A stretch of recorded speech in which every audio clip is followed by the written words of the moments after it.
Elbaf is currently in complete chaos. The arc has begun, the battle against the three holy knights who are still present has started. And since we're already a bit into this arc and so many things have already appeared that remain unexplained, I've brought with me today 5 unexplained mysteries and secrets of Elbaf, which I'm sure Oda will address in the near future. So leave a thumbs up, subscribe to the channel so you don't miss anything. You really have to see Elbaf as an entire island of mysteries, because there are still 2 major unknowns about Elbaf as an island. First, the upper level, the heavenly realm on Elbaf, where the treetop is. So far, we've only seen the underworld, the area where Loki is, where it's snowing, where the prisoners are. Then there's the sun level, where the majority of Elbaf's population actually lives, spread across several villages. The Horus Castle is also located there. But what is up at the very top? That hasn't really been explained or even teased. There's only one line from the Holy Knights. They talked about the grave of Harold, the former king of Elbaf, and whether they had been there. So why would the Holy Knights be at Harold's grave? Okay, maybe because they're somehow in cahoots. But is the grave of the former king, who was also worshipped on Elbaf, maybe in the heavenly realm? Many people also think that because the Adam tree is so gigantic and the heavenly realm is the treetop, it might be the usual access point to the Sky Islands. I also think that's very likely, that High West, the route to the Sky Islands, connects through that treetop to other Sky Islands. That could also be a way to introduce Rue into this arc somehow. I'm really curious,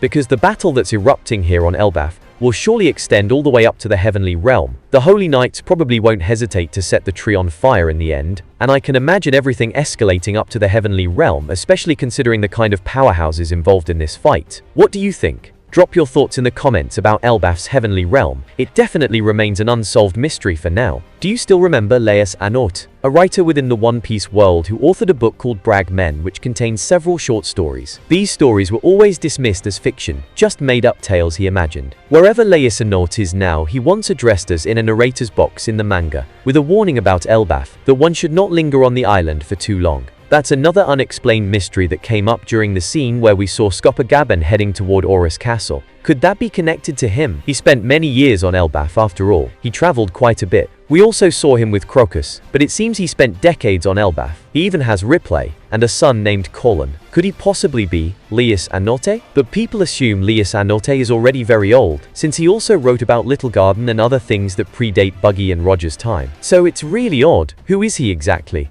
And especially, why did he warn us about Elbaf? Does time flow differently there? Is it really like that? We discussed this theory in the past, that maybe time moves faster or slower on Elbaf, and the outside world runs at a different pace. But I don't really believe that anymore. It's now being called the Warland, the Land of War. And maybe that's because whenever someone steps foot on Elbaf, they inevitably get dragged into a conflict. That's also what happened to Luo Kent. He had his Elbaf adventure too, and now, it's happening again. Of course, the current war doesn't have much to do with Elbaf itself, because it's the Holy Knights causing the chaos. Somehow, it all feels like a coincidence. I don't know. So what could be the mystery behind Elbaf as a whole? Why shouldn't people stay there for too long? Do you slowly turn into a giant? Or do you contract some incurable disease? Maybe even the one Roger had? No one knows. Maybe Skopagaben got a cure or antidote from Crocus, back when he was at Twin Cape. It's unclear. Let me know what you think in the comments. The next mystery is closely tied to the most recent chapter. The Rocks Pirates, back then the most infamous pirate crew of all time,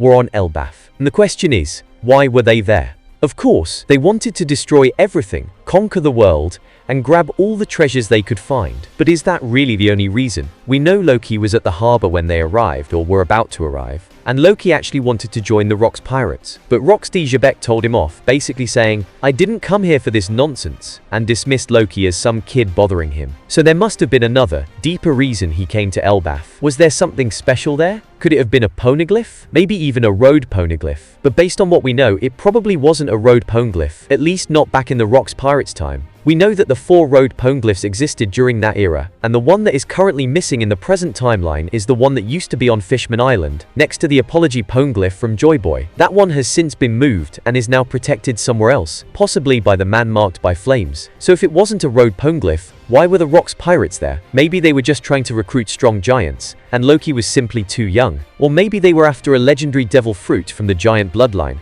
and that would make sense. After all, the Rock's pirates were also at God Valley, and we know the prize at God Valley included 6 treasure chests containing powerful devil fruits, one of them being Kuma's fruit, or maybe even Kaido's fruit. Those were in those chests too. Insanely powerful devil fruits, and the legendary devil fruit passed down through the generations of the giant family, which many believe could be the sun god Nika fruit. Maybe that fruit is on Elbaf, and that's why the Rock's pirates came there. That seems very likely, but I'm really curious when or whether Oda will actually reveal it. For me, this is one of the biggest hype moments in recent years, seriously. Yes, we had the Gorosei going berserk on Egghead, we had Joy Boy's Haki explosion, things were insane on Egghead, and now we have Loki. We have Scopper Gaban, one of my absolute highlights. But the fact that Shanks' brother was revealed, no one really saw that coming. But the Oda actually did it, and had him appear right here in the Elbaf arc already. Insane. And he looks so cool, long hair, super badass vibe, and then he's got a sword with a devil fruit power. Or rather, a Cerberus ability, a power that's been theorized for ages in the fan scene. Like how Blackbeard might have the Cerberus fruit, and now Shanks' brother just has it in his sword. How cool is that? And he's got such an arrogant, nasty personality. A genuinely great antagonist, I have to say. And to me, it's a mystery.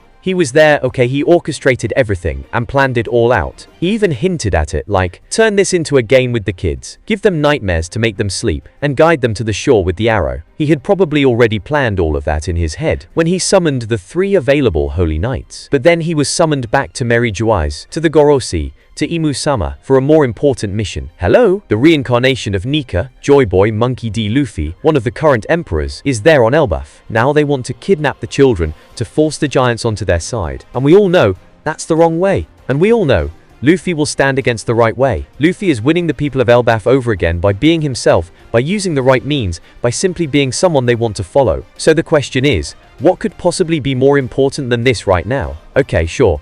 The siege on the Revolutionary Army is a big deal too, because for the Tenryubito, who are basically the holiest thing ever to them, it's a dire situation. They're slowly starving. So maybe Shamrock is being urgently ordered there to put an end to it, to seal the deal, and finish it once and for all. That's important, but theoretically, it could be over quickly, because I don't believe Dragon is already standing right at the red line, ready for full-on war. And otherwise, what else is more important? Is Blackbeard brewing something huge on the other side of the world and Shamrock has to deal with it? Or is something even crazier going on, something we don't know about yet, because we're not getting news updates right now? I'm really curious. I could totally imagine Shamrock being teleported back again. Don't forget, the Holy Knights can be instantly teleported from one place to another with a snap, so Shamrock is a wild card who can show up at any time, just like Shanks in my opinion. I mean, Shanks could appear at any moment now with the Red Force, especially since Elbaf is his island after all. So yeah, Shamrock remains one of the biggest mysteries for me. And now, the last mystery for today, and I'll go easy on you with this one. I'm almost sure about this one, I'll even give you my word on it. This one is going to be resolved soon, I'd say, within the next 10 chapters hopefully. It's Loki's devil fruit ability. What is it?